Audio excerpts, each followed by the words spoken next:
morning, good morning. Yeah, you talk about the positions, right? That's it. I'm actually.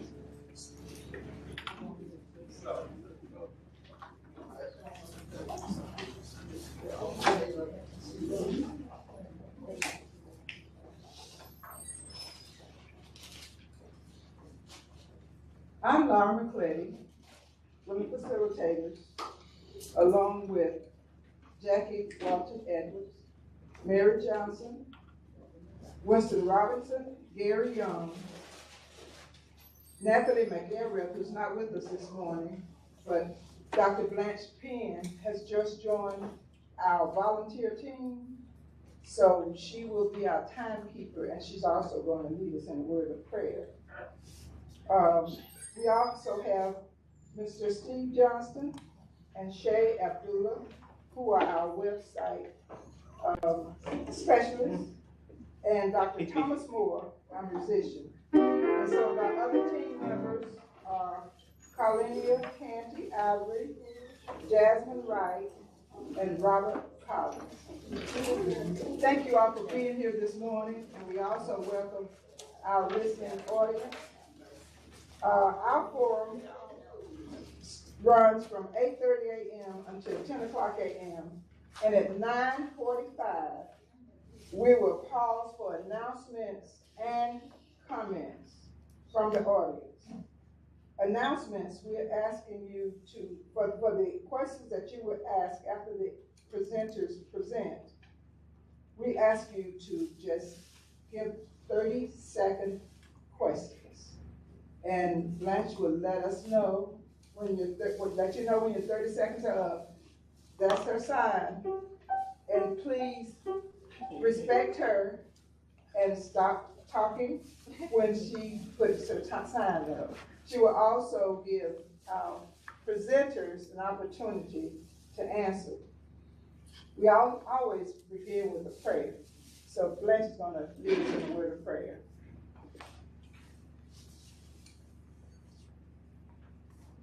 Dr. Penn, I mean. Most Heavenly Father, right, we did. Let us go to Him. Heavenly Father, we just thank you. We give you the praise, the honor, and the glory because you're worthy for that. And we thank you today. Father, in the presentation that we're about to hear, we're here to open our hearts, open our minds to understand. We're here, Father, to learn. We're here, Father, not to just digest it, but also to take it out into our community and share the good news. Because you're only worthy when you're out sharing the good news. And we thank you for the things that you have done for each one of us.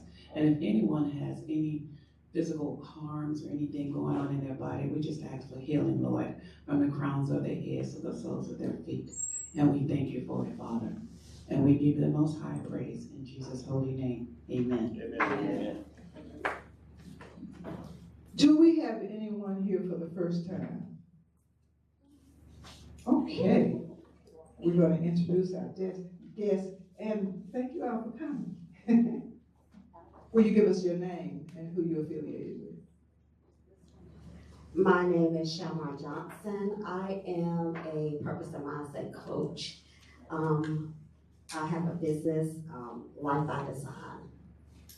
And I'm my brother, Mr. Jelani Hill. Thank you so much for coming, and we invite you to come. We meet almost 44 Tuesdays out of the year, and we do it, and the live streaming we have as well as Facebook Live, so come back to visit with us. We also have a coffee fund, so if you get an opportunity and we'd like to make sure that you have coffee, you can also donate to the coffee fund. Most of the time we have it here anyway. But I'm excited, and we have been looking forward to having our own Jay Hill, who is a regular member here at Tuesday Forum. And he has brought some of the people that he works with, and we all need to understand what's happening in Charlotte as we are growing. And he has entitled this, The Art of Storytelling in Charlotte, with Brand Your Script Agency. CEO, Mr. Jay Hill. Let's give our brother a round of applause. And his guests.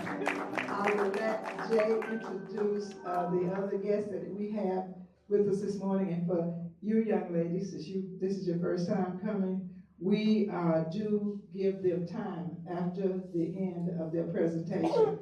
And we recognize those that have questions. We recognize those and we ask you to give a 30-second question. And Blanche will let them know how long they have to respond to the question that you ask. We facilitate that and we ask you to govern yourself accordingly. And for you, you see the room now. The room will probably be full before you leave here today. That's the way we work. People come respectfully and leave respectfully. So without any further ado, did I miss anything, Jackie? Okay. I think I've named all of the news. We have a newbie over there at the table. Do we have a young man? You are. Here, let me have the microphone. Let's get his name. I'm Jalen. I've been here a couple times now, but right now I'm just currently working on a story for Tuesday Morning Forum, trying to see what their environment is so I can tell the people about it, how good of a place it is. So yeah, working with details. All right. What people are you telling about? Anyone that reads it's gonna be published, so it's really fun. Oh, okay, all right. Thank you, young man. All right, student at Queens College. Okay, thank you so much. We are happy to have you here, and we want you to bring some other students with you. All right, Miss Chalet just walked in, who is one of our regulars, and they do, her company provide us with coffee the second Tuesday of every month. So thank you for that, Chalet. Girls, regards. But without any further ado, it's on you, Jay. You have it for the rest of the hour. Thank you, Ms. Mustetti. Man, it feels weird being up here on this side looking out at everybody. But I see a bunch of family in the room. Thank you to my sister and Gary. I see Winston with his beautiful coat on. So it's good to see everybody today. So am I doing all introductions now and then do my thing? Or how you? Yes. All right, so I'm Jay Hill, CEO of the Brain Script Agency, a Charlotte-centric public relations and digital advertising company here in Charlotte. I am a Charlotte native, born on West Boulevard. Shout out to the West Side and to the Boulevard. I won't start anything today, but I have to sit in this room and hear a lot about Vegas Ford Road, so I want to make sure I represent for the Boulevard today. And then I want to introduce Cider King and Bobby Kearns Jr. Can they do the introductions now and then I tell my story, or you want me to kind of? Have them introduce themselves and then you tell All the right. story. All right, Cider, you got your microphone up there?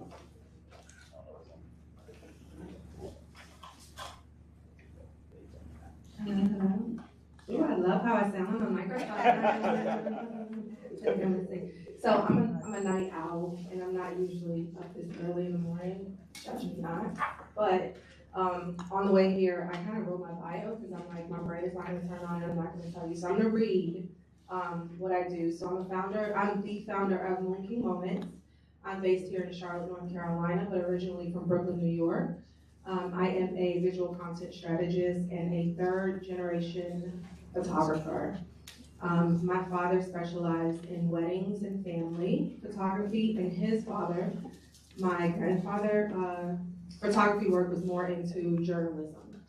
So where I found my own passion is in branding, photography, event photography, and self-care therapy photo shoots. So storytelling has always been a part of my life. Before stepping into entrepreneurship, I spent years in corporate healthcare as a process improvement specialist, and I also worked as a commercial model and actress. So I know what it feels like to be in front of the camera and now behind the camera. And that's why I feel like he's posing some of my clients that see y'all in here. And so how I shifted into entrepreneurship is in 2017. My father suddenly passed away, and some of you guys probably know him. He he was all over Charlotte. Every Jazz Fest, every Native American festival, we were there. Any activist things that we had, he was there. So I've had the honor of working with a lot of his old clients too. But he passed away in 2017. And when I finally got out of bed in 2018, I picked up his professional camera and just started Moon King Moments. And I have been going nonstop since. So, my father is Eugene Henderson. Gene Henderson. And Cider, where did you go to high school? Dub C. You know. Yes, I went to West Charlotte. Hello. My name is Bobby Kearns Jr. as Jake every time. Once Jake found out I was a junior, it was junior at the end for forever. But my name is Bobby Kearns Jr. I am a photographer and videographer, and I run Bobby Kearns Productions, which is a production company here in Charlotte. I'm born and raised in Charlotte, and I've been doing photography and video since 2015. I went full time in 2019, 6 months before the pandemic. And I have been full-time for myself ever since, regardless of the storms. It's like, oh, hey, I see you. And so a little bit about me. I started actually in high school. So I'm 27 now, going very early. 27, so I'm younger. But I started in 2015 when I took a photo journalism class and got to hold a camera for the first time. And my parents saw that I was, interested in it, and so they went to the pawn shop, because that's what we could do, and we bought me a camera, and I progressed from there. So my first camera was a $60 camera from the pawn shop that ran on AA batteries, and now here we are. And so I think that education is really important when it comes to giving people opportunities to get into what I do, because if I hadn't touched a camera in high school, I wouldn't be doing what I do. And so, now I have, a small staff that we're, growing with. Y'all see Monet moving around and, getting us some footage and stuff like that. But, I do this full time, and I'm very grateful to be able to help people craft and tell stories. I primarily nowadays work with businesses, brands, and events to help capture their moments and reach their goals, whether it's more people or more sales or anything like that. And Bobby, what high school did you go to? It's funny. I graduated from Hickory Grove Christian off of Hickory Grove off of Harris Boulevard. But I changed schools 8 times before the 8th grade. So I've been charter school, private school, homeschool, and public school. So I've done the whole gamut. And lastly, Bobby, what's some of your current clients? Some of my current clients, we work with Goodwill, we work with CMS. In the past, I've done some stuff for American Airlines. We've done a bunch of people. I don't want to leave nobody out on the stop there. Winston Robinson right here in the front, obviously. Jay Hill. We got Zataya. We got some people. Oh, we got Vallejo with Soul Philanthropy. With who else? I don't see nobody. Politicians. Politicians. We have he prompted me. I appreciate it. We work with Councilwoman Dante Anderson. We do all of her content, as well as Mark Durrell, our county commissioner. Thank you, Bobby. All right, I've been trying to figure out how I wanted to do this and what I wanted to say today, but one of the first things that I wanted to do is just tell a little bit of my story because it has led to me getting to this point in my life. First, I do want to tell a quick story. So all my life, real quick, I'm from West Boulevard, like I mentioned. I was bused to Old Providence and Carmel Junior High in South Mecklenburg in the 80s and 90s, graduated in 1995. Growing up, of course, my parents are William Hill Jr. and Mary Hill, who were born in the West Boulevard corridor. And my dad has always been an artist. He's an amazing artist in school. He always tells me about him winning the art contest in 8th grade. And he always talks about that. We still have that in the house, that award he had. But he always talked about Tommy Robinson when I was growing up. And he's like, yeah, my friend Tommy Robinson. And I was like, all right, cool. And so a couple years ago, I had met Winston. And Winston and we were planning to, we were out running these streets in a professional way. And we saw each other at Creative Mornings. We saw each other at Power 98 for interviews and things of that nature. And we finally said, hey man, we should meet up. And we said, cool. And so we meet at Archive, of course, because Winston wouldn't let me go anywhere else. And so we go to Archive. And before we meet, I'm like looking at his Instagram, and I was like, why is Tommy Robinson holding Winston's son? I was like, oh, that's his dad. And so our worlds kind of came together because what was funny is that both of our fathers talked about each other to us as we were growing up. And so Winston said, when we were meeting, he said, hey man, you need to come to Tuesday Morning Forum. And I ignorantly said, what's that?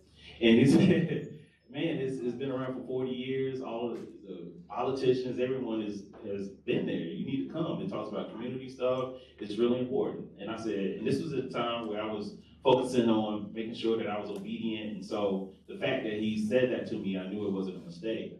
And so I came that following Tuesday, and I have come almost every Tuesday for the last almost 3 years. So this place has been a blessing to me. It's been a blessing to my business. I've learned so much. So it's truly an honor to sit on this side, because a lot of the folks, most of the folks, all the folks that I've seen sit on this side of the table are folks that I admire. So it really means a lot for me to be here today. So again, from West Boulevard, my wife is Crystal Chapman Hill. So Crystal grew up in Hyde Park.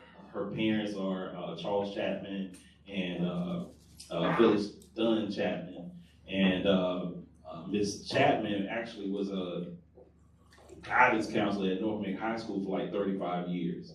And then her dad, of course, did everything at Friendship Missionary Baptist Church. So it was cool to have that lineage connected to our family. We have one son, Lil J, who we call a miracle baby, who was born at 15 ounces. He was barely a pound. He was born at 24 weeks old. And he was in the hospital for almost 3 months, well, a little over 3 months. So we call him our miracle baby.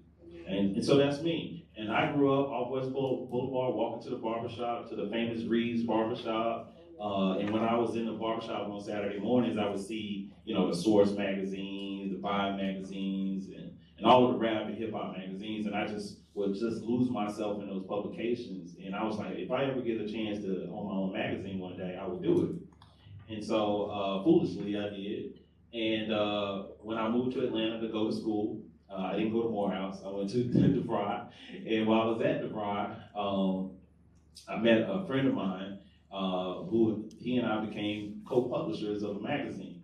And so in Atlanta, I had a publication called Atlanta Fever magazine. I did interview T.I., I did interview Sleepy Brown, Lil Jon and the East Side Boys, and all of the cool folks in Atlanta, so much that my mom was like, brother, you need to get a job. And so I had a ball in Atlanta, but that's where my love for media really started. And then my father, who is William Hill Jr., who has been an incredible sign maker. So the first time that I came to Tuesday Morning Forum, Mr. Robinson and Ken Coons was sitting in the front, and I asked a question that day, and I said, hey, my dad is William Hill Jr., he owns Hill Lettering Service, and Mr. Robinson turned around and said, boy, you look just like your dad. and then he began to tell me all these stories about how he would skip class and go see my dad in art class. And he edified my dad by saying that he could draw the city skyline by memory. He talked about how my dad inspired him, which was a beautiful thing. It gave me an opportunity to see my dad in a different light, that somebody as incredible as an artist as Tommy Robinson said that my father had inspired him. And so that meant a lot to me. And so I knew this was a great place for me to be. It felt like home. Even though everybody was from Batesford Road, it still felt like home to me. And so fast forward, I always thought that I was gonna run my dad's company. That was the thing. So when I was a little kid, I wrote a contract and said, hey, I wanna work for Hill Lettering Service. I said I wanted to get paid like $2.50. My dad never signed the contract, but he made me work for him. And so every summer I grew up working for my dad. And so my dad got sick while I was in Atlanta. And so it was time for me to come home. And so I helped him run the company for a few years until he got well. And we went on a run. My dad has done every church from Little Rock, Amy Zion to Moore Sanctuary, every daycare. If you ever seen cartoon characters or Disney characters, hey, Io, he did it. Like, if you've seen a sign in Charlotte for a long time, my dad was probably one of the folks that did it. And this was before Signs Now and Fast Signs. Like, he was a pioneer in the Charlotte area as it relates to signage. So when I came back to Charlotte, we closed the magazine in Atlanta, but I still had that fervor, if you will, for publishing. And so I started Celebrity Power Magazine, interviewed Damon John, Fantasia, Bob Johnson when he owned the Bobcats at the time, and a lot of great folks. And that's where I met Attorney Ken Harris. I interviewed him for our CIAA edition, and we became fast friends. Ken and I did a lot of work with pro athletes. We ran all around the country. We opened restaurants. We did a lot of PR for professional folks, crisis management. We did a lot of work. And so for a long time, I did a lot of PR outside of Charlotte. And so what I decided to do, I felt like it was important for me to focus back on Charlotte. I saw Charlotte was growing, especially after the DNC in 2012. I thought that was an inflection point for the city. And so I told Ken, I said, hey man, I love you, but I really want to focus on the city of Charlotte, and he gave me his blessing. So I have 3 brands that I have right now. One is the BrainScript Agency, which is our PR and digital advertising agency. And then I have Power Mixer, which is a networking event that we do. I'll talk more about that. And then I have So Fresh and So Cleanup Day. I do want to tell a quick story about So Fresh and So Cleanup Day, which is a cleanup day that we do on West Boulevard. So in 2024, after I did the first Power Mixer, I go to do a cleanup at the Doobie Shop. And I've told this story to a few people. I was sitting in the car. Mr. Coach came and helped clean up that day. And I seen a brother walking. It was like ungodly hot. It was like almost 100 degrees. He was walking across the parking lot, a Food Line, with no shoes on and no shirt on. And I don't know why, but it messed me up that day. I was like, what's going on? And as I was cleaning up, I just felt God pushing me. It's like, what can you do? What can you do? And so I decided to come up with So Fresh and So Cleanup Day, a day where not only will we do cleanups, but we will have wraparound services for mental health. We'll have a live DJ. We'll do things to impact the community. So that's how So Fresh and So Cleanup Day was born. One thing that I've always had a gift in is personal brands. And so when I first started the BrainScript Agency, before I really nailed down the media side, I always had a gift. So I can't draw a lick. So my dad can draw, but I can't draw a lick. My son can. But I do have an eye for aesthetics. And so here are some of the wonderful clients that we work with. All of these photos were taken by the amazing Cider Moon King. You see these photos? All right. So, yeah, so Dr. Tamisha Frazier, Io, Carla Carlisle, hey Carla, Dr. Taylor D, Nicole F. Smith. These are all folks that we work with when we do personal brands. At the BrainScript Agency, we do everything from helping create the mood boards, help talk about the outfits. People don't believe that I help pick outfits and everything. We mostly work with women, so that's been a cool thing. So personal brands is what we do. The other thing is content. So Bobby and I have worked on a lot of content together. I appreciate Bobby and all this great work. So we worked on Three Sisters Market, Dr. Taylor D, all of the Power Mixer content Bobby does for us. So I've been grateful for his support there. The Power Mixer. So the Power Mixer, so I do have another story to tell, of course.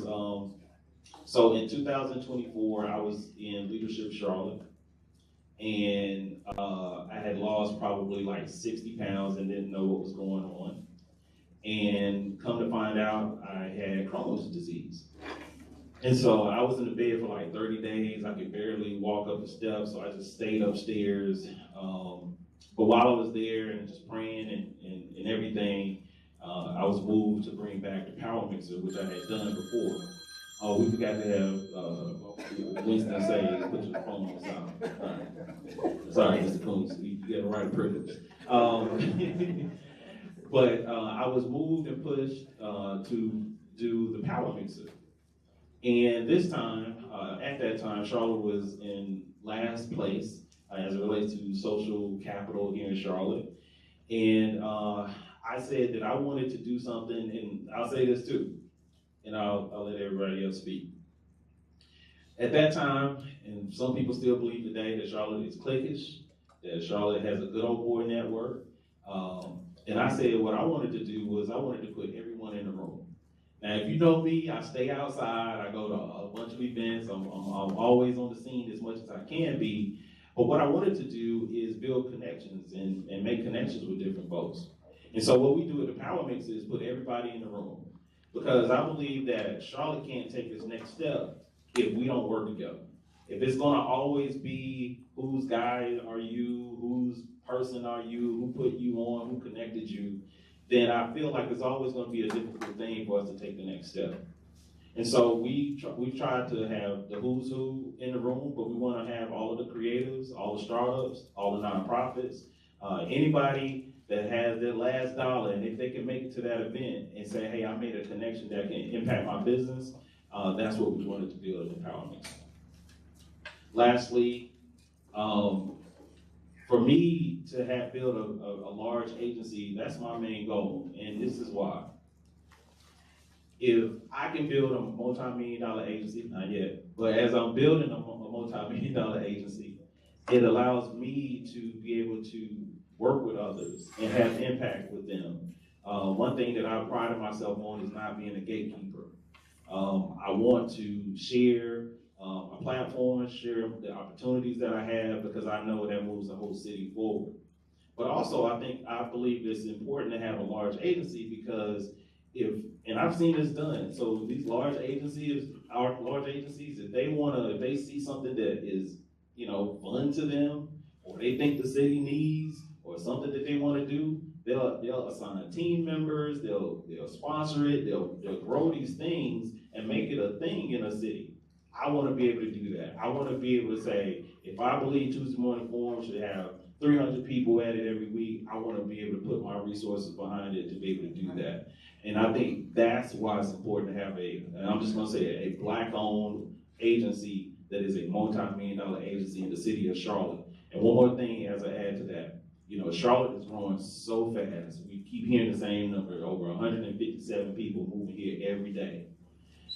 What I don't want to have happen is we lose Charlotte, the old Charlotte, the Charlotte that we grew up on.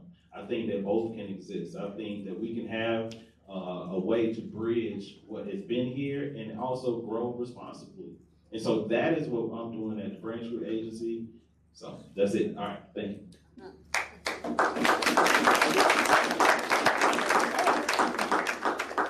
Do we let them talk or who will do next? Yes, and you all can share a story if you like, 3 to 4 minutes apiece, and then we will start asking the audience to give you some questions, and we will facilitate that as well. Alrighty, so I'm gonna stay on the theme of community. One of my biggest things that I live by is community over competition, and especially amongst photographers and videographers, a lot of times you will find, I just use competition as a word, and I've never seen that as something that is wise or beneficial, because from the moment we're born to the moment we die, we're not actually alone. Regardless of how you choose to live your life, single, married, whatever, you didn't get to where you are on your own. And just because somebody has the same occupation as you, the same hobby as you, or whatever, that does not mean that person is your competition.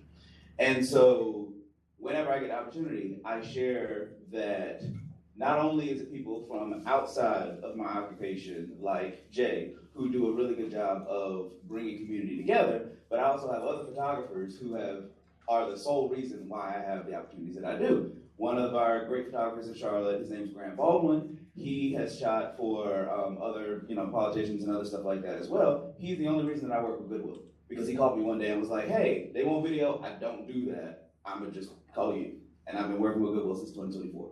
He's the same reason I got CMS, because he already worked with them. And the only reason I connected with Dr. Taylor D is because Henry Jones, another photographer here in Charlotte, called me and was like, hey, she wanted to do a music video. I don't really do that. I do portraits. Can you, do something? And I've been working with Taylor since, beginning of 2025 or something like that. It's been a hot minute. And so I always want to express that just because somebody is in the same lane as you, or you feel like, they might be doing something similar, it's always important to remember that we get farther together. And it doesn't really matter if somebody's doing the same thing as you, because I personally believe, and I've had people challenge me on it and all that stuff, I don't believe that I have competition. Because if I'm doing something, if I pick up a camera and I shoot a photo and I edit a photo, it ain't gonna look like a photo, but it doesn't need to. It needs to look like mine. Because anybody got a phone in here, you can take a photo. If you try hard enough, you can become a photographer and start from this. But that doesn't mean you're me, it means you're you. And so you shouldn't be trying to replicate what I do. You should be trying to see what I do and be like, oh, I like this, element of it, but I also like this thing, and this thing, and this thing, and bring it together to figure out who you are and what that looks like for you. So I think originality goes a long way into removing the idea of competition. And so that's why me and Jay work so well together, because Jay has also been huge. We talk about not in the photography realm. From bringing me stuff, this man done bankrolled my life. Not yeah. But he's got a very unique ability to connect people in a way that is truly genuine. And I know almost like everybody in this room that I do know, it's only because of Jay. Like, the only reason I'm sitting here is because of Jay. And I appreciate that, because you need people in life who can see the thing that you're doing and understand the value that you bring to the table, and then vice versa. Jay brings tremendous value to any room that he's in, and it's amazing to get to see and work with somebody who is going there and is willing to help bring you to that point, but still allow you to thrive. So that's that. I think that's 4 minutes. I do. So I think that I'm usually in my own little bubble. I think when I started photography, I am sort of the person who got the plane going. I'm putting the wings on as I go, so I haven't had time to stop and really expand myself into the community. So you do that for me, and I appreciate you. Every time I'm out somewhere, you invite me somewhere, the way that you talk about me, I'm like, I love that about you. So we did do the Charlotte Hornets, what was it? Right, and we're there, and I'm like, I have 3 sons, and I don't think that they think that I'm that cool. I think they do, but maybe not. And I said, who's a basketball player I should take a picture with before I leave here, so that I can impress my kids? And Jay's like, I got the right person for you. Right now, see, I still don't know his name. Kimball Walker. And he's, sorry, Kimbo. Is Kimbo? Kimbo. See how out of the loop people say something and they're like, you're in your own little world. And I really am. But he walks up to Kimbo Walker and he's like, this is the best photographer you've ever met. This is like the way he talked about me to him. He's like, she got to get a picture with you for her sons if you don't mind. It's so great to meet you. And he does that every time I'm out with him or even run into him. So I appreciate you for that. It seems like this forum was something that is just a presenter, and you called and asked us to come and be with you at this table. And all my friends are like, and all of our clients are like, this is a big deal. And I was like, oh, okay. And Jay is so great, and you always speak, I hear how you speak about me even when I'm not in the room. There's a quote about that, but I'm not sure what it is, but I'm like, I can hear you even when I'm not there. People say, you came highly recommended, Jay Hill sent me to you. And that's for the clients that we've worked with together, and even with clients that are not working with you, you're still sending them my way. And I have met, the people on this screen, I'm friends with them, like actual friends with them now. And that's because of you, so I appreciate you. We know we have a jewel with Jay because we know what he is on almost every Tuesday morning, so we have that opportunity. I just like to ask the name Manuscript. Can you just elaborate on that a little bit for us, Jay? And then we will begin to take questions. So I'm looking for these hands to go up.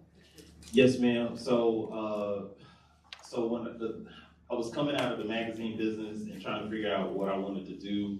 And so I took a couple weeks to think about it, and I had this brand company, that's all I could come up with. And then I started thinking about what I did at that time. And if you work with me, or have worked with me, you know, like I'm always asking, like, what's your ultimate goal? Like, what are you trying to do? Where are you trying to go? And I started figuring out that I could see the steps to get there.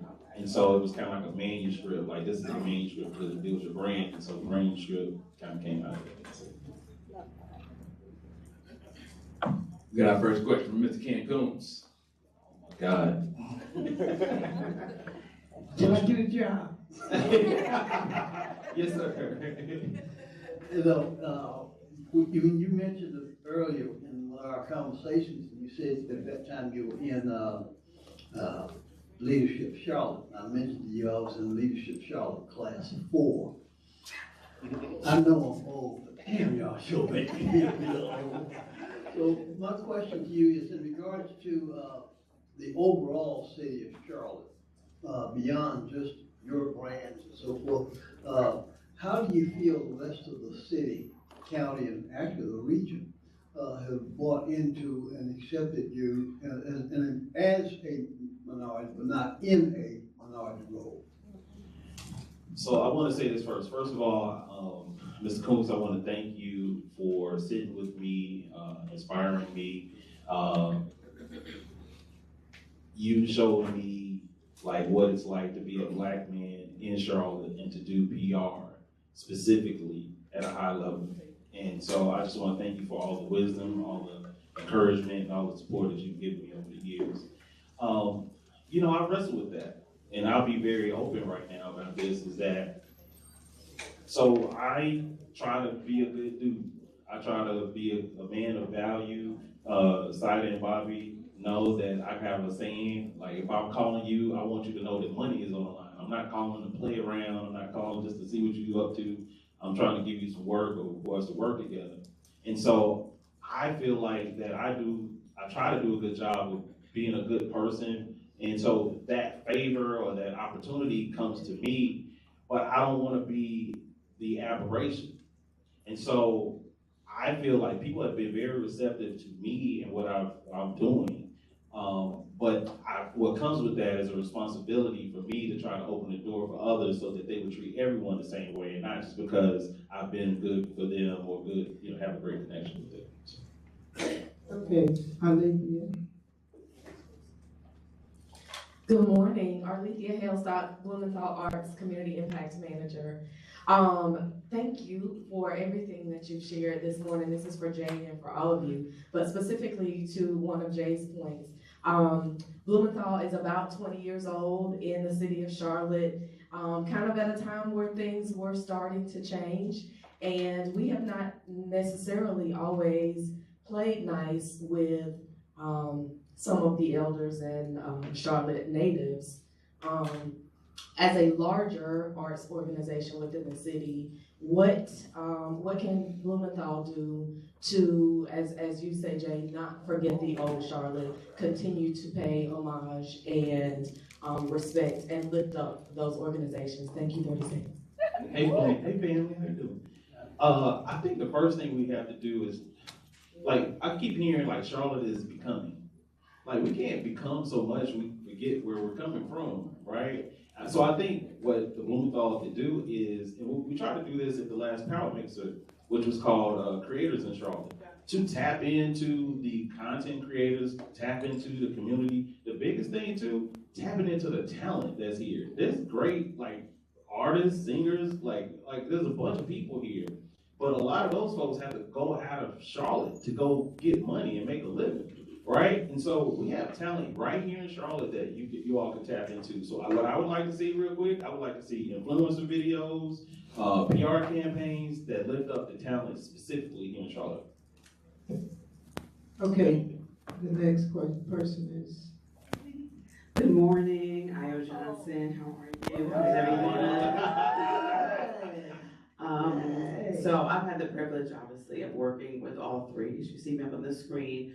And one of the things that I have come to appreciate about all three of you is how you're able to see what I guess I call that light in your clients. And so I would love for you to share with the audience how you see the light, how you recognize it, and then how you bring it out of them to be able to promote their brands in the best way possible.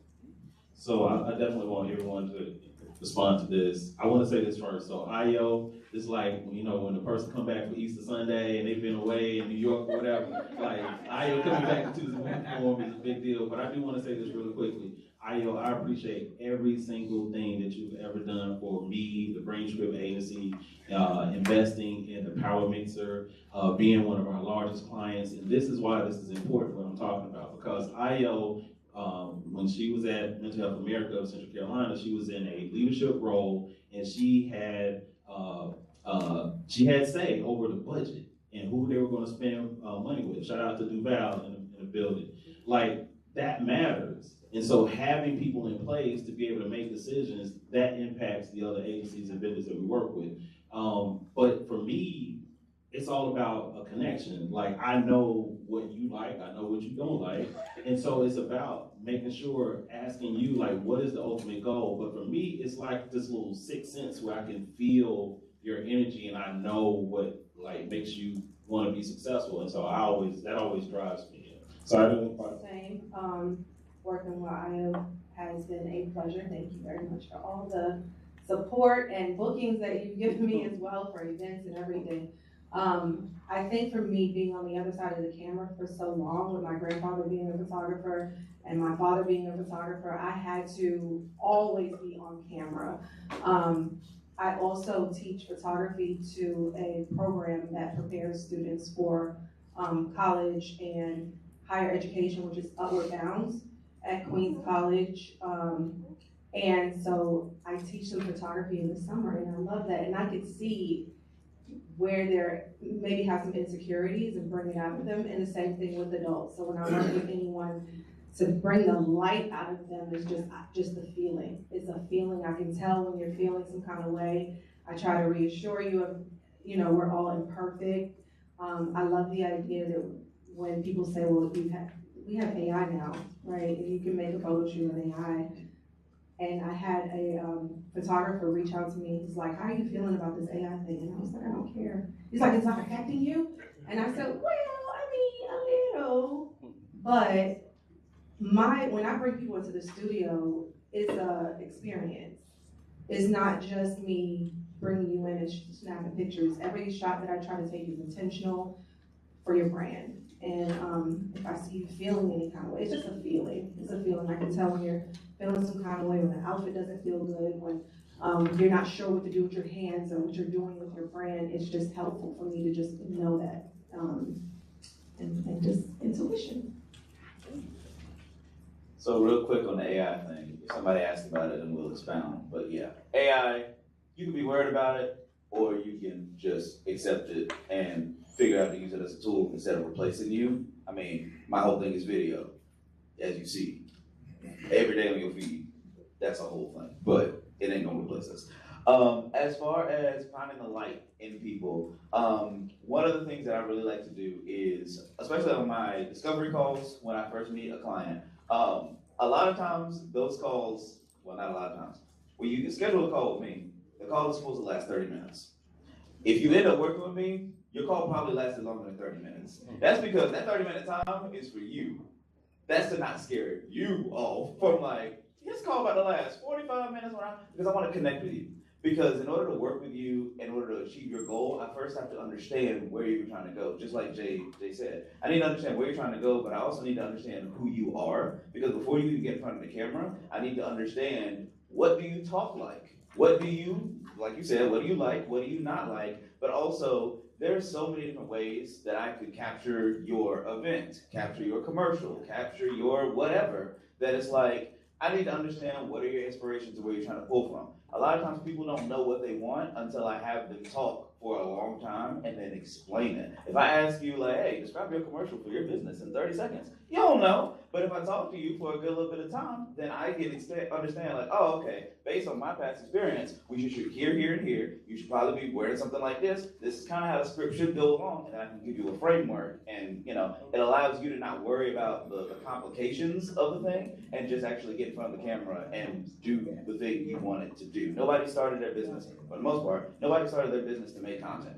You started your business to do the thing you love to do, and I'm supposed to be here to help make that easier. And the more I know about you, and the more I become somewhat of a, knowledgeable, some people, I'm an expert in your field now because I don't work with you for so long, I know kind of what you do. But the more I can, learn about you, the easier it is to find out later. Okay, our next 3 questions will come from Gary, Donnell, and Blanche, in that order. Be easy, Gary. Okay. That's my fault. I pointed at her earlier. We didn't have it. I know. I thought you. My bad. That's on me. Gary, I'm sorry. You know I ain't tripping, man. Please, Gary. Good morning.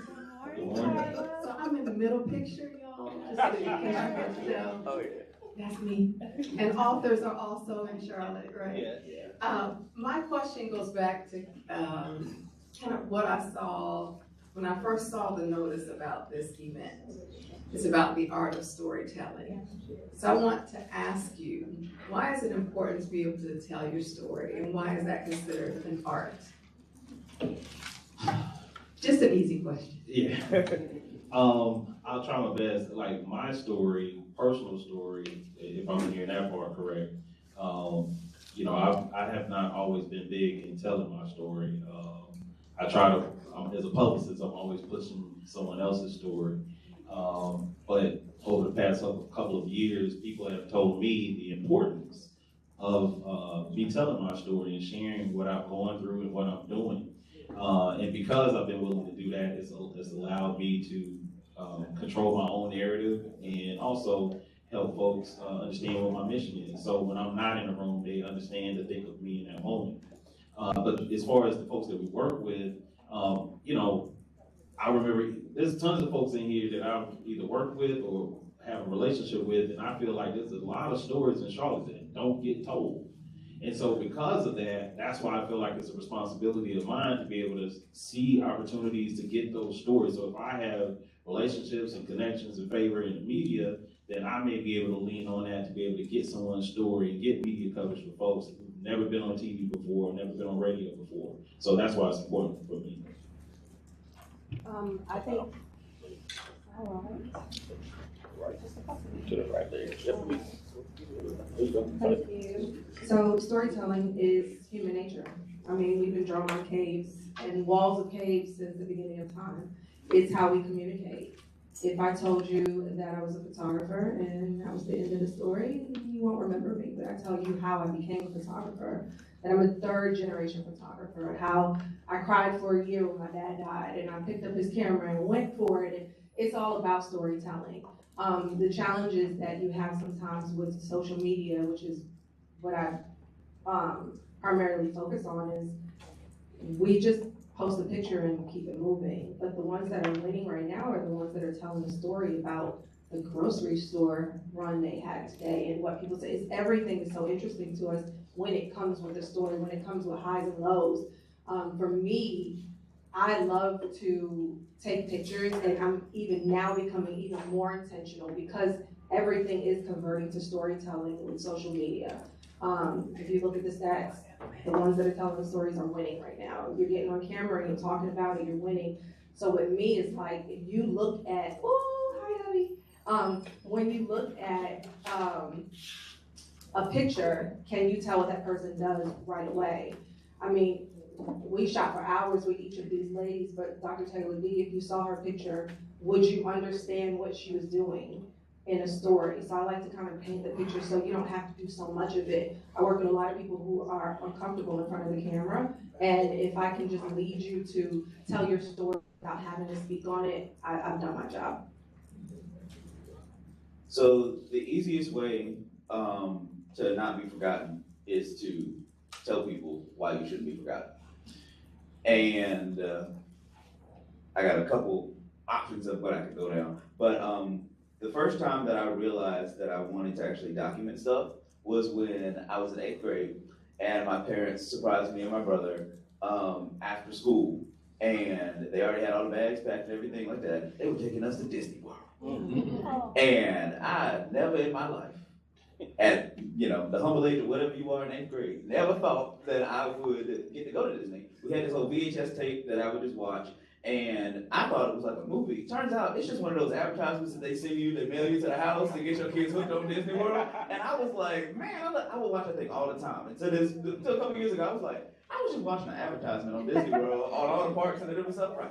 But one of the things that stood out for that trip is that I had my dad's BlackBerry phone back then, and that was the only camera that we had in the house. Yeah, throwback. And I was going around, I was taking pictures of all the statues and all the different stuff and the castle and all that stuff. I got none of those pictures, but that is my earliest moment to where I remember like, oh yeah, I like documenting stuff because I truly thought I'm gonna never end up back here. It was like, I'm never gonna be here. And then flash forward to just a completely different take. My grandma passed away at the beginning of this year. And one of the things that I've been telling my family members for a long time, because my grandma's had dementia also since I've been in the 8th grade. She had a stroke and has had dementia. And so one of the things that I've wanted to kind of get around to doing, it's kind of been on the back burner, but now it's coming to the forefront because, death really, sobers you up sometimes. I wanted to start documenting the stories of all of the immediate people in my family. I have a production studio. We do interviews all the time. Why haven't I done interviews with my mom? Why haven't I sat her down for an hour-long interview and been like, hey, what was it like growing up? Sat down with my other grandma, who's still alive today, thankfully, and be like, hey, what was it like growing up back then and trying to raise, my mom and her siblings and all that stuff? So that's one of the things that I'm kind of trying to push now is you don't have to be somebody big in other people's eyes in order for you to document your own story. Yeah. That's it. You don't have to have a reason. Pick up your phone, tell people your story, and that's it. Let me say this at this point. We have a lot of young people in here. We're so happy to see you and to have you here, but the names are different, so we may mispronounce your name. So when you stand up, just give us your name. When you stand up. Okay, kid.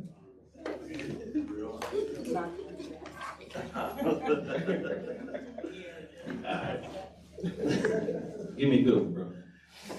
Hey man, I think everything's good. First off, I told you what business model you need to pick too. But as a business owner, can you really highlight and explain the benefit of a business working with yours that may not realize the benefit of having a PR strategy company behind it and how it can really, highlight how it might benefit just in a nutshell that company and the value of it? Yeah, Gary, I think the thing that I'm glad that God pushed me on is finally accepting my calling here in Charlotte.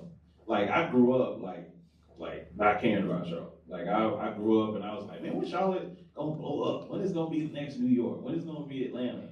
And it took me, I hate to say it took me until Leadership Charlotte for a few things that happened. For me to fall back in love with Charlotte, me to understand the complexities that go on in Charlotte and why things work a certain way. So all of the things that had frustrated me throughout my life, I understood why. And what it did is kind of pulled on me to say, okay, well, what are you going to do about it to try to help it, right? And so through that, I learned how to make better connections. Like it was easy to make, connections with folks that I knew or looked like me. But once I figured out, like, hey, we're all the same, now I say, well, let's do this. Let's focus on mastering Charlotte. I pride myself on, and Valeta's here, a wonderful client of ours as well, and she bigs me up on this, which is like, I feel like if anybody can ask me, do you know somebody in Charlotte? Can we get to somebody in Charlotte? Do you have great relationships with the media? Do you know somebody that does whatever? I pride myself on mastering Charlotte. That because I'm from Charlotte and because I believe in Charlotte and I know a lot of people, that's the value that I bring. So no disrespect to any other agencies or anything like that. I'm from here. And I feel like that's one of the greatest things and one of the assets that we have. Okay, pause again. We have quite a few questions, and we're gonna ask you to limit it to 30 seconds on your question and at least a minute. And if you wanna direct your question to one of the individuals up there, please do that as well. So your name when you stand and 30 seconds. Thank you. And Blanche, you got it, right? 30 seconds for the question. I think I'm next. My name is Darnell Ivory. And actually, I wanted to ask this of all three of you. But Jay, you mentioned to build a multi-million-dollar agency. My question is, what's the greatest obstacle, if any, that you all have faced as African-American entrepreneurs in your profession that's possibly dominated by other people who are not of color? And what have you done in that in your career to overcome that obstacle or those obstacles? Hey, Ms. Darnell, thank you for that question. So I went around Charlotte back in 2023 to 2024 asking that question. I sat down with leaders, I sat down with Mr. Coombs, I sat down with people in my industry and asked, can a Black-owned agency scale to $1 million here in Charlotte, only with Charlotte clients? Not that you got somebody in Houston and Atlanta and you got all this money from them, but no, can you build it in the city of Charlotte? And I would say 75% of people said no, right? Others said you can do it, but you gotta have a client from out of the city to leverage here in Charlotte. So, okay, well, I got a national brand over here, I got another client over here, and now all of the folks in Charlotte be like, oh, okay, well, he represents so-and-so, so we'll give him a shot. The hardest thing is breaking through and having the relationships of people who can greenlight budgets for us to scale to that number. So that is the toughest thing. And so what I wanted to do is build those relationships, but ultimately just be so great as an agency that everybody wants to work with us. My biggest obstacle has been, as a creative, I think that, how can I say this without telling me? Because when you're in a field that feels like art, and I am very passionate about photography, like I can't believe I found my thing in life. Like this is my thing, and that's, a lot of people can't say that. I think I'm so excited about photography and I love the part of it that I think a lot of people assume that I would do it for free and assume that it's not work. So that is where sometimes the pricing and I think it's called leaning, where you kind of like, I want this, but then you turn around and you start adding more things to it. You want mine, you love it, you love this. You said you love it, so you clearly would do it for free, right? And I can't afford to do it for free. So that's my biggest obstacle, is the assumption that because it's so amazing of a thing that I could do it for free. It's an interesting question. I feel like over time this question has changed. So I've been running through every problem that I've had in the last like 2 minutes. I think originally one of those things was probably internal. Actually, it was vision and understanding what you're supposed to be doing. Photography and videography, you can pick up a camera and do anything. And so in the beginning, that's what I was doing. Anything. I was working. I was doing any type of photography, any type of videography. And then you niche down into kind of what makes the most sense. Connections were a problem, but now not really anymore because you got other people. I think right now it's the nature of my field. That camera that she's holding is $4,000 without the lens. Yeah. That other camera that's recording all of us is $2,000 without the lens. It's stuff like that. It's finding people to price at the right level without running people out the door, but also being able to afford all the upgrades and stuff to keep up with these things, especially with AI and all of that stuff. So, yeah. Dr. Flinchpin, can I say one more thing real quick? That it's hard, Ms. Darnell, like, you need to be able to charge a certain amount of money to get to, that size of a company. A lot of other folks, they're able to do that without any problems. I have to go be in the rooms, like, you know, I might, like those folks at Quail Hollow sometimes playing golf. And so deal is even done before anything happens. So, and one more thing I want to say really quickly is that in other markets, some of these things still exist, but it's about who's the best in those markets. So a corporation may say, we need to go get Saida because we know she's the best at photography. We gotta go get Bobby because he's the best in video. And so when we wanna shoot content, we have to work with him. Not because we are from another city and we have relationships with other vendors in other cities, we're gonna only work with those folks and not care about the folks that work here in the city. And so for me, as a leader in this space, that is what I'm trying to solve in the city. And the only way I can do that is being large enough to be able to make an impact in that way.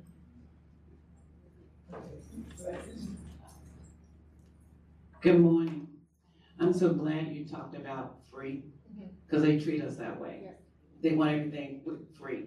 But the other corporations, they get that money. So I charge people when I do stuff. Amen. So, but branding is one of the things I kind of want someone to talk about. And then also, because I'm trying to brand my own business. And then also the power mix. Now, we always talk about being in the room. I haven't been in that room yet. So that's a problem for me. So I need to be in that room. So my question is mainly, how do we more get, with me and Ms. Irene talks about this all the time, we're not never in the room. Now, all these black folks, y'all doing stuff, but I don't know what y'all doing. I don't even know you. Thank God today I'm getting to know you. Thank you. I'll just say real quick, the room is anywhere. It can be, I was told that I have real estate on social media. Our old room was not on the computer, but it was the Yellow Pages and 411.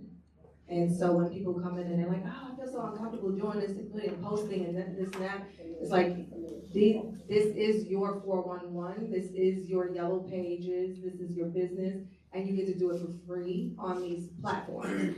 So I think that the room can be anywhere you make it, and then of course, being physically present, Jay can speak to.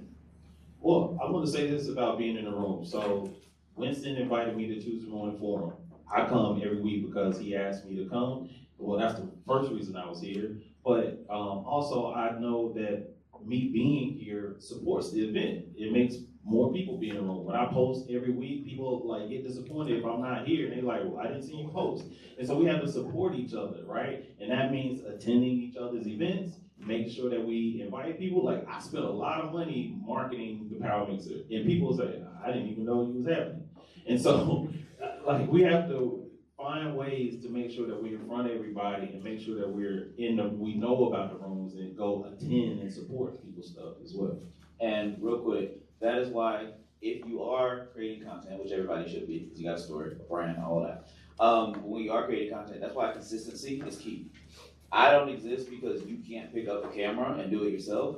I exist because you don't have the ability all the time to do it consistently at the level it takes for Facebook and Instagram and all these other places to choose to show you to whoever you follow today. You can wake up, post something that's the greatest video you've ever made, 5 likes. Why? Who knows? You'll never know. It's just because they didn't decide to put, well, yeah, okay. Yeah, we know.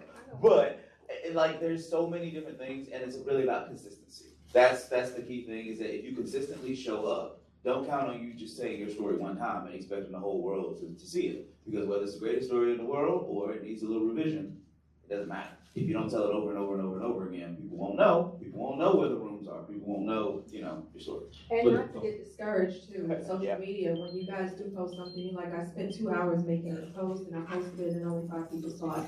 Instagram is not showing it to everyone. If you take 5 days off of Instagram, you are at the bottom of the Instagram algorithm. They will not share your content. They will not share your content, especially not to people who are following you, not to people who are not following you. So consistency, getting someone to help you with social media is a big deal. And Dr. Penn, I just wanted to personally invite you to the next round, so I'll make sure you have all the information. Hello, my name is Samir Hamid, Charlotte native. I really feel like Charlotte is like the Beyonce of North Carolina, and I feel like we don't get the credit that we deserve in North Carolina. Like I really am a Charlotte first person, and I feel like we don't get that credit in the state of North Carolina. So I guess with y'all as branding backgrounds, if Charlotte was your client, what would you do to give Charlotte the self-esteem it needs to really lead North Carolina as a state? So I'll first start with, what's up, Samir? Good to see you, bro. Thank you for all the support. The first thing I would say is Charlotte needs to get out of his own way. If Charlotte would get out of his own way, we would easily be in the top 10, in my opinion, as far as top cities, like by the data. If we can work past like the good old boy thing, the cliquish thing, the thing where we just want to keep moving ahead and not thinking about the past and bringing the past with us, if we can kind of solve that, I think we can take the next step. All right, I'll be quiet. I thought I might get in trouble. If Charlotte was my client, I would ask, what is, and this is just a general question, what is the most valuable thing that we have? The most valuable thing we have as a city is the people. So I would invest in telling the stories of those people to give people more reason to get to know those people. The only reason you come to Charlotte as a tourist is because of other things that people have done. But you'll be more willing to come and spend your money, because that's all that matters. By the end of the day, at the top is the money. Spending your money, you resonate with people more, you do that. And one of the things that we're about to do as a company, we're about to start going around and telling these people stories by highlighting everybody in my phone book, basically. And I say, hey, you got a story? I want to come shadow you for a couple hours and turn it into like a little mini thing. And we're going to start like a new page for it. I was just talking about the team yesterday. You asked that, and I'm like, that's what the city of Charlotte should be doing. We should have a whole page dedicated to just, we can go and look up people's stories, like mini documentaries. Won't take that long.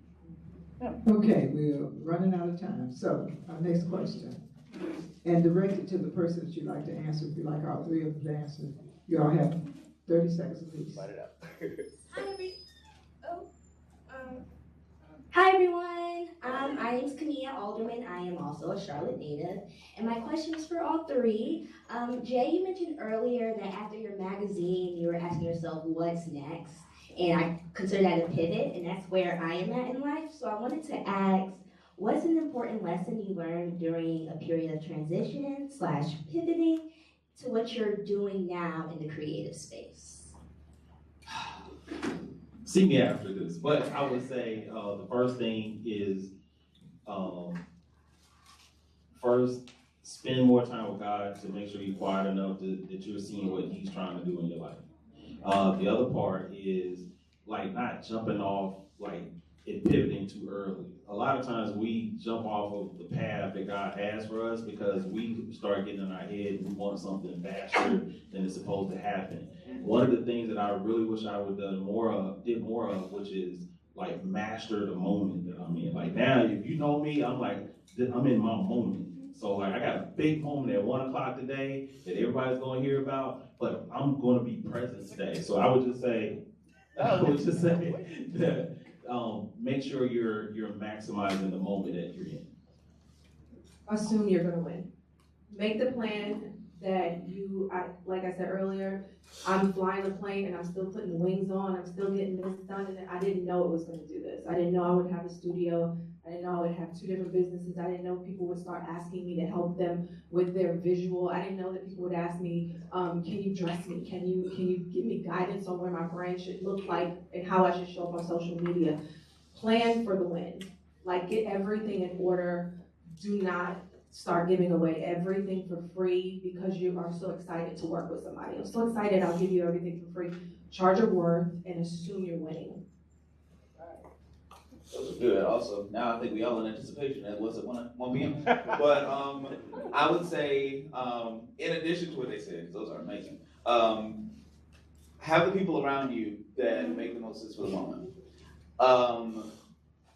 In 2022, I believe I was on Facebook, and it was in one of these photography groups, and somebody random asked a question that I didn't know, and I DM'd him and gave him a bunch of, just off the cuff, here's a bunch of photography advice because he was trying to start his, business and all of that stuff. A couple of years later, now that guy is my lead editor. He lived in Raleigh at the time, he moved to Charlotte to work with me, and now he lives in Virginia, and he helped change our entire infrastructure to where now he can work remotely without a skip of a beat, and that's all because I connected with somebody just to give him free advice, but also saw his value and understood when the right moment was to bring him in and start building that team. You can't do it all by yourself. Danielle. Hi, Danielle Thomas, huge fan of all three of y'all. But quick question, and Bobby, I think you answered this, but I'm gonna direct it toward the other two, and this is from a branding, marketing, creative standpoint. What do you think it will take for storytelling, specifically in Charlotte, to be done in a way that's not extractive, but truly honors the people's lived experiences and then turns it into something that continues to move Charlotte forward and kind of puts us on the map even more, as we talked about before? Hey, Yay, how you doing? I think we need to, they talk about the acre of diamonds. I think we just need to tell the stories that are here. I think we do this dance where we're so focused on the future that we're not seeing all of the wonderful things that Charlotte is right now, right? And so if we spend more time saying, hey, we want to lift up the stories that are currently going on, there's a different narrative of what people think of Charlotte versus the people who are already here. People are coming here in droves because of the narrative that they believe Charlotte is.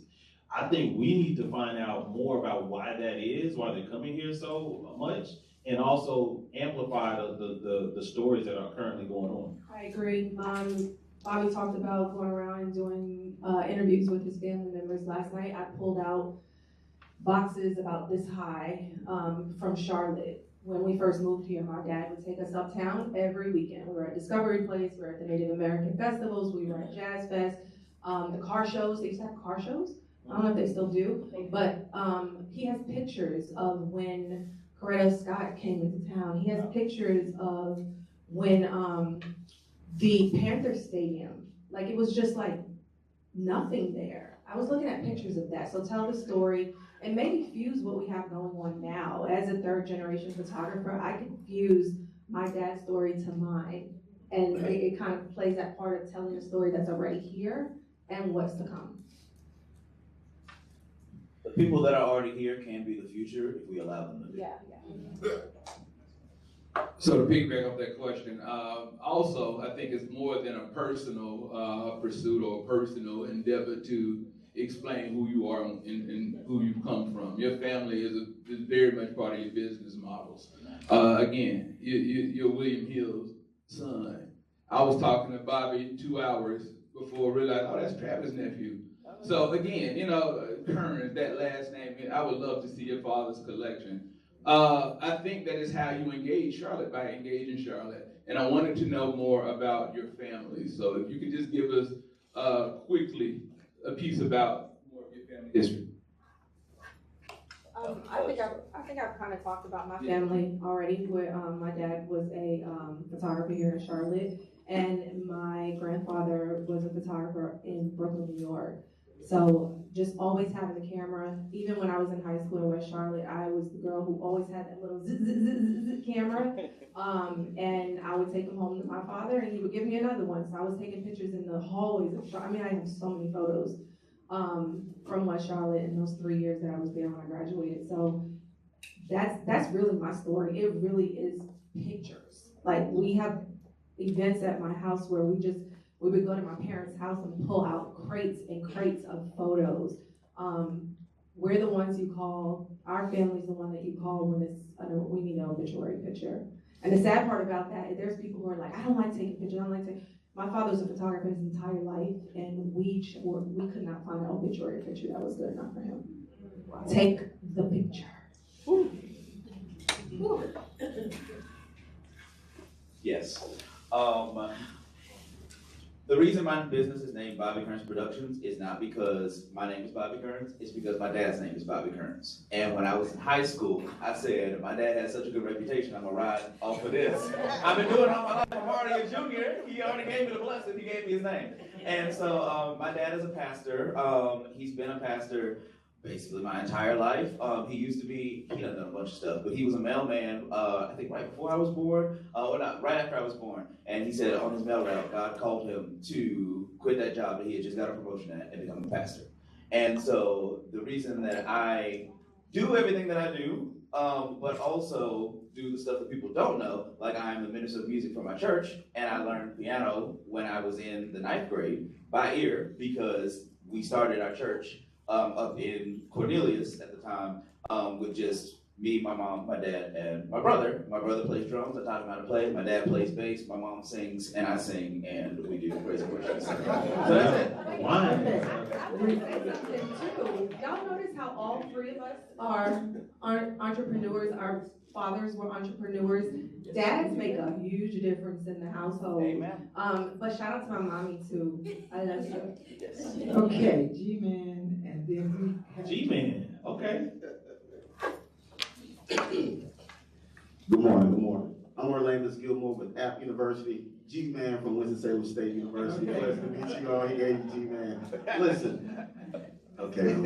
So me and Jay Hill grew up together, born and raised in the roots. As you can see, we're basically twins, best men in each other's wedding. But he's always had this vision about, listen, influence. What are your gifts? And when he came back to Charlotte, he said, listen, Charlotte is disjointed, and I don't know what I'm going to do about it.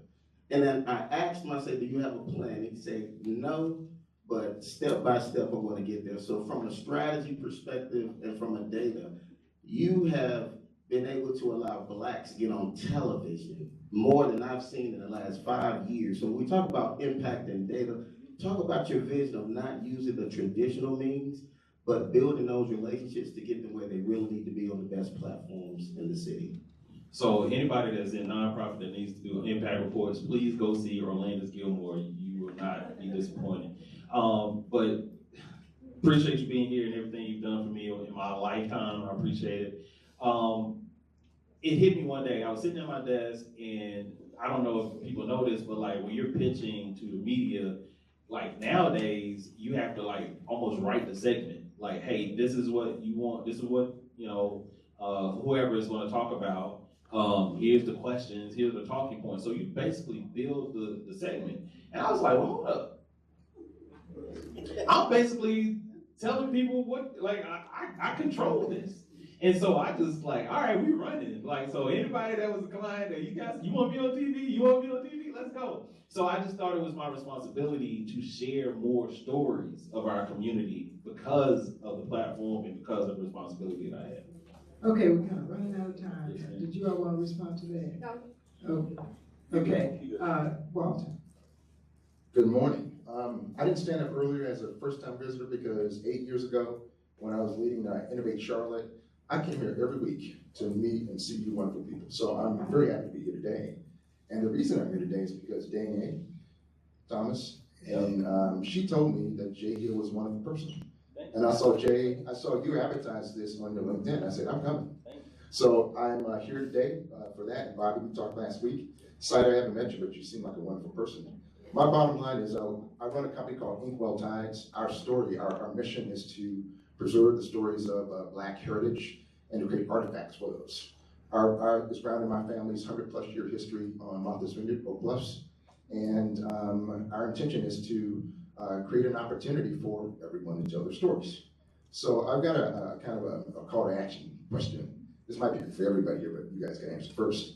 It's in a time when Black culture and achievement are being actively challenged and diminished in public by our government specifically, what responsibility do you believe we share individually and collectively in preserving and transmitting Black history for now and into the future?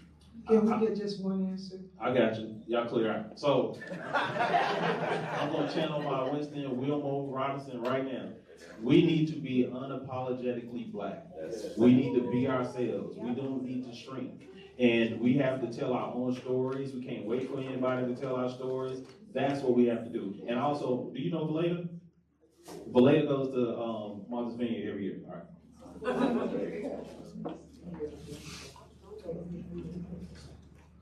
Okay, all right, thank you so much. Now we have 10 minutes and we want to say thank you to Jay Hill and his crew because they have done a fantastic job. We know what to do. We're really calling on you. But we've got to get these announcements and we have to videotape and they have to take the announcements and list them. So right now it's critical that we get the announcements. So we want to start right now with announcements, and we will, at 10 o'clock, it's going to be cut down completely. So announcements and comments, 15 seconds. Well, let me start this thing off. April 18th is the Great West Side Fish Fry. And since I was on episode 3 of season 23 of Top Chef, it is now a culinary festival, apparently, because national entities have contacted me about a motto we've always used on Bader's Ford Road. But since I had a speaking part on Top Chef, I am a food expert. And we are, excuse me, April 18th. Welcome. Good morning, everybody. I'm the executive director of the Money Magnets Club. On April 20th at the market at 7th Street, we are having our financial literacy game night. Our organization helps to foster financial literacy and explore entrepreneurship with elementary school students. We love for you to come out. It's free. Get dinner, have some games. I'm Dr. Alexandra Arrington, otherwise known as Dr. A. Thank you. How do we find out about it? Where is it? MoneyMagnetsClub.org is where the information is. April 20th, 5:30, 7th Street Market. 15 seconds, pressure. Hey, I was doing my bedside Baptist thing and bedside Tuesday morning breakfast thing. I have a PR problem. I need more black kids to be engaged, involved in robotics. We've got summer camps. I can use all of y'all help. Say less. Say less. We got it. What camp? Go to qcra.eventbrite.com. But they charge. 15 seconds on the clock. That's it. 15 seconds on the clock. Good morning. I'm in that class. I was here a couple of weeks ago about Black maternal health, and I wanted to let you know we are having a respectful maternity care simulator at UNC in the simulation lab on April the 18th. There are 2 sessions, so you can still get to the festivals and all the other things. The first session is 10:30 a.m. to 1 o'clock p.m. and 2:30 p.m. to 5 p.m. It's free. Register today. Respectfulmaternitycare.org. All right, 15 seconds on the clock. All right, App University, CBO, the City of Charlotte with Learn to Earn. We are now offering AI and technology training for 15 hours. Once you complete that, you have to be 18 and up. You get a free laptop. So we're giving out free digital devices for those that need them. If you already have a laptop, we know you need ChatGPT or you need Claude. We'll pay for that. Finish those 15 hours. Thank you. 15 seconds on the clock. Go ahead. Oh, 3 more seconds. Go ahead. My name is Taniko Hasso. I am the Professional Development Chair for the Urban League Young Professionals. We are having a professional development conference this Saturday, April 11th, called Propel. It's at the Bank of America Center. We're also needing people to sign up for our pitch competition. We're having a pitch competition where business is coming up to $1,000 sponsored, so please see me if you need more information. Come on, Derek. Good morning. NC Black Alliance is hosting their 20th annual NC Black Summit April 22nd through the 23rd, 24th in Raleigh, North Carolina. The first event kickoff is going to be at the Governor's Mansion. It's on Eventbrite with NC Black Alliance. Hi, everybody. I'm Carla. I'm trying to go quick. We're on April 23rd. We are doing a virtual session to inform you about free mental wellness workshops that we're doing with the Mecklenburg County Department of Public Health RECAST program. My company is called The Compassionate Companion. We do workshops for little kids, big kids, adults, seniors, everybody. It's free. See me. All right, 15 seconds. Hi, everyone. everyone. My name is Carissa Moore. I'm the new Regional Organizing Director here in Charlotte for the Roy Cooper and Democratic Coordinated Campaign this campaign cycle. This is my first time coming to this Tuesday forum. Thank you, Ms. Tony, for inviting me. I really enjoyed myself. I have a lot of events coming up, but the biggest thing that I think that you all may be interested in is we're hosting the Canned Good Drive May 1st, 6 p.m. at the McDems office HQ on East Moorhead Street. So from now until May 1st, we are collecting canned goods, and I'm partnering up with Reverend Corinne Mack and the NAACP to figure out what food pantries here in Charlotte we did the most, because my biggest thing is like building that bridge over with the Black community, making sure that we gain the trust of their vote for this cycle. Thank you. Tell the governor to come get a piece of Kroger. After you get through all these events, y'all go travel with me. In June, we got some trips to Chicago and some other places. Steve, they're definitely not free. Steve will let you know. I got one. Just pre-announcement about Cedar Grove happening. We got a big Memorial Day celebration coming up at the end of May, and wanted to get the word out so you guys can be ready for that. Mr. Combs, 15 seconds. As the dinosaur in the room, generally what we talk about is a doctor appointment or a funeral. So I want to say so much. It gives me pleasure to see all these young people, and I hope you'll come back many times. The announcement is we lost a real jewel in this community. Dr. Riley Bynum was the first Black optometrist. His funeral will be next Monday at 11 o'clock at Friendship Missionary Baptist Church, and I will post a bit more about him on my Facebook page because I did his life story in the DVD. Thank you, Mr. Combs. 9:59 a.m. Closing announcements. Thank you for coming to another exciting rendition of Tuesday Morning Forum, Sarah Stevenson Tuesday Forum. We'll see you next week as our guest presenter will be incredible. Come on and join us. Dr. Thomas play us out. It's been a long time. How you doing?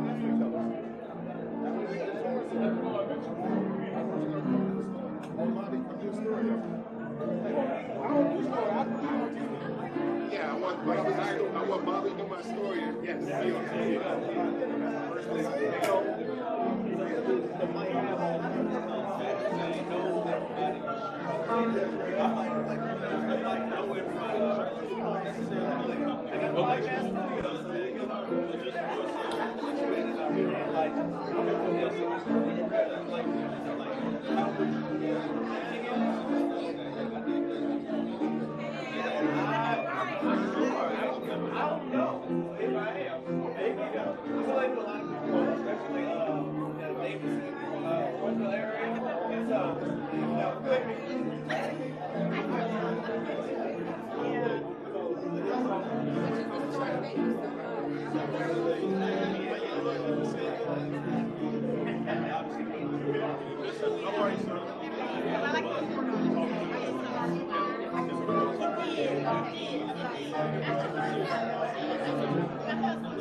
Okay.